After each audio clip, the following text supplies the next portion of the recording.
नमस्कार स्टूडेंट्स। आज की हमारी इस लाइव करंट अफेयर्स क्लास में आप सभी का स्वागत है। आप सभी अपनी नोटबुक और पेन तैयार रखिए क्योंकि आज हम 10 बहुत ही महत्वपूर्ण करंट अफेयर्स के प्रश्नों को कवर करने वाले हैं जो आपके एग्जाम्स के लिए बहुत ज़रूरी हैं और हम उसका पूरा डिटेल में एनालिसिस भी करेंगे। तो चलिए शुरू करते हैं। स्लाइड 1। आज का हमारा पहला सवाल विज्ञान एवं प्रौद्योगिकी साइंस एंड टेक्नोलॉजी से है। प्रश्न 1। गुजरात ने अपना पहला साउंडिंग रॉकेट कहां से लॉन्च किया? ऑप्शंस हैं अहमदाबाद, सूरत, कच्छ, वडोदरा। सोचिए बच्चों, गुजरात का ये ऐतिहासिक स्पेस मिशन किस जगह से शुरू हुआ? इसका सही उत्तर है सी, कच्छ। गुजरात ने कच्छ क्षेत्र से अपना पहला साउंडिंग रॉकेट सफलतापूर्वक लॉन्च कर दिया है। ये कोई आम बात नहीं है बच्चों।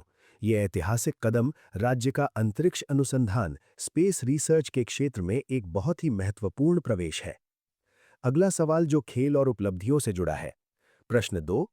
नई दिल्ली में आयोजित किस इवेंट में भारत पदक तालिका मेडल टैली में शीर्ष पर रहा? ऑप्शंस हैं Asian games, world para athletics grand prix, राष्ट्रमंडल खेल, ओलंपिक।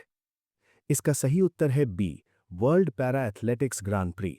नई दिल्ली में आयोजित इस प्रतिष्ठित world para athletics grand prix में भारत के पैरा एथलीट्स ने बहुत ही शानदार प्रदर्शन किया है। सबसे गर्व की बात यह है कि भारत ने दुनिया के सभी देशों को पछाड़ते हुए पदक तालिका में नंबर 1 यानी पहला स्थान प्राप्त किया है। अब आते हैं शिक्षा और भविष्य की तकनीक से जुड़ा एक बहुत ही इंपॉर्टेंट सवाल पर। प्रश्न 3। भारत में कितने संस्थानों में क्वांटम शिक्षा सुविधाएं, क्वांटम एजुकेशन फैसिलिटीज स्थापित की जाएंगी? ऑप्शंस हैं 10, 15, 23, 30। इसका सही उत्तर है सी, 23। भविष्य की इस सुपर एडवांस्ड क्वांटम तकनीक को बढ़ावा देने के लिए भारत सरकार ने देश के 23 प्रमुख शैक्षणिक संस्थानों में अत्याधुनिक state of the art quantum शिक्षा सुविधाएं स्थापित करने को आधिकारिक मंजूरी दे दी है। ये भारत को फ्यूचर टेक्नोलॉजी में लीडर बनाने की दिशा में एक बड़ा कदम है। अब आते हैं अर्थव्यवस्था एवं रोजगार से जुड़ा एक अहम डेटा पर। प्रश्न 4। 2017-18 से स्वरोजगार सेल्फ एम्प्लॉयमेंट 52% से बढ़कर कितने प्रतिशत हो गया है?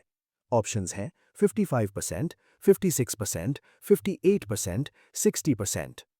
इसका सही उत्तर है सी, 58%। भारत के वर्कफोर्स में एंटरप्रेन्योरशिप, उद्यमिता और आत्मनिर्भरता की ओर एक बहुत मजबूत बदलाव देखा जा रहा है। सरकारी आंकड़ों के अनुसार 2017-18 के बाद से देश में स्वरोजगार यानी अपना काम करने वालों का आंकड़ा 52% से बढ़कर अब 58% हो गया है। हमारा अगला सवाल पर्यावरण एवं पारिस्थितिकी एनवायरनमेंट एंड इकोलॉजी से है। प्रश्न 5। भारत ने किस प्रोटोकॉल के कार्यान्वयन इम्प्लीमेंटेशन पर अपनी पहली राष्ट्रीय रिपोर्ट प्रस्तुत की है? ऑप्शंस हैं Kyoto protocol, Montreal protocol, Nagoya protocol, Paris समझौता। इसका सही उत्तर है सी, नागोया प्रोटोकॉल। भारत ने नागोया प्रोटोकॉल के लागू होने पर अपनी ये पहली रिपोर्ट पेश की है। ये प्रोटोकॉल मुख्य रूप से आनुवंशिक संसाधनों, जेनेटिक रिसोर्सेज के उचित और न्यायसंगत शेयरिंग पर बात करता है। आपको याद रखना है कि ये रिपोर्ट जैव विविधता सम्मेलन सीबीडी के व्यापक ढांचे के अंतर्गत आती है। अब चलते हैं एग्रीकल्चर और पॉलिसी का एक शानदार सवाल पर। प्रश्न 6। हाल ही में किन फसलों की सरकारी खरीद के लिए कमीशन दरों में संशोधन किया गया है? ऑप्शंस हैं गेहूं और धान, मक्का और जौ, दालें, कपास। इसका सही उत्तर है ए, गेहूं और धान। सरकार ने कृषि खरीद के लिए आढ़तियों, कमीशन एजेंटों की कमीशन दरों में आधिकारिक रूप से बदलाव संशोधन किया है। ये पॉलिसी बदलाव विशेष रूप से हमारे देश के मुख्य खाद्यान्न यानी गेहूं और धान पर लागू होगा और ये आगामी खरीफ 2026-27 सीजन से प्रभावी होगा। नेक्स्ट प्रशासन और पर्यावरण से जुड़ा एक महत्वपूर्ण रिपोर्ट का सवाल है। प्रश्न 7।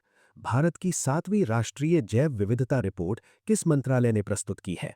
ऑप्शंस हैं कृषि मंत्रालय, विज्ञान एवं प्रौद्योगिकी मंत्रालय, पर्यावरण वन एवं जलवायु परिवर्तन मंत्रालय, गृह मंत्रालय। इसका सही उत्तर है सी, पर्यावरण वन एवं जलवायु परिवर्तन मंत्रालय। MOEFCC द्वारा देश की इकोलॉजिकल स्थिति, पारिस्थितिक स्थिति का बहुत ही गहराई से आकलन करने के बाद ये 7वीं राष्ट्रीय जैव विविधता रिपोर्ट तैयार की गई है। इस महत्वपूर्ण दस्तावेज को प्रस्तुत करने वाली नोडल एजेंसी हमारा पर्यावरण मंत्रालय है। अब आते हैं इकोनॉमी का एक ट्रिकी सवाल पर, जहां अक्सर बच्चे गलती करते हैं। प्रश्न 8। फरवरी माह में थोक मुद्रास्फीति होलसेल इन्फ्लेशन WPI में वृद्धि की आधिकारिक सूचना किस मंत्रालय ने दी है? ऑप्शंस हैं वित्त मंत्रालय, वाणिज्य एवं उद्योग मंत्रालय, कृषि मंत्रालय, श्रम मंत्रालय। इसका सही उत्तर है बी, वाणिज्य एवं उद्योग मंत्रालय।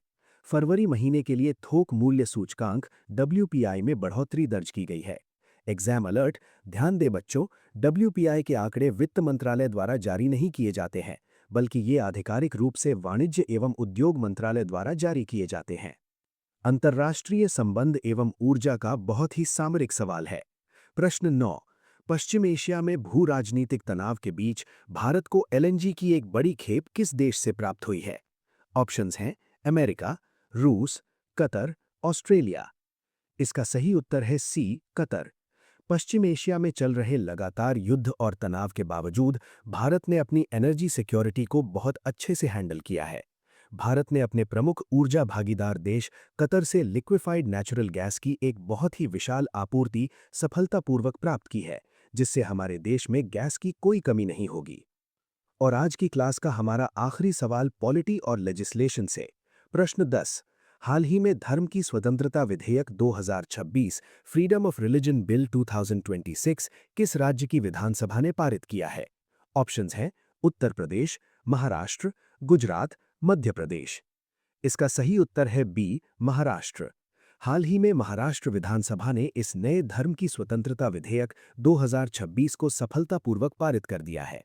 इस बिल का मुख्य उद्देश्य राज्य में धर्मांतरण, रिलीजियस कन्वर्जन्स और धार्मिक अधिकारों को कानूनी रूप से विनियमित करना है।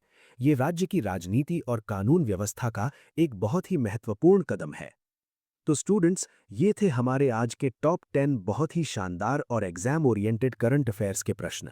मुझे पूरी उम्मीद है कि आपको सभी कॉन्सेप्ट्स बहुत अच्छे से समझ आ गए होंगे।